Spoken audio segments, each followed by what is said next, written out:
Strategi sayap militer Gerakan Perlawanan Islam atau Hamas Brigade Al-Qassam pada konflik yang kian memanas di Gaza semakin membuat pihak Israel dibalut kekhawatiran. Diketahui Hamas mengunggah video pendek yang memperlihatkan proses produksi senapan sniper Goal ketika berperang melawan Israel pada tahun 2014 di jalur Gaza.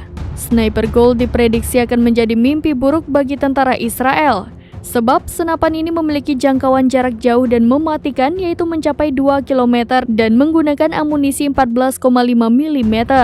Brigade Al-Qassam sebelumnya mengumumkan senapan sniper Goal berukuran lebih panjang dari senapan sniper Rusia yang paling terkenal model Dragunov, model Steyr dari Austria, dan model Shaher dari Iran. Nama Goal untuk senapan sniper Hamas diambil dari nama Adnan Al-Goal atau Abu Bilal, salah satu pemimpin Brigade Al-Qassam yang disebut sebagai pelopor industri militer Hamas. Download Tribun X sekarang, menghadirkan lokal menjadi Indonesia.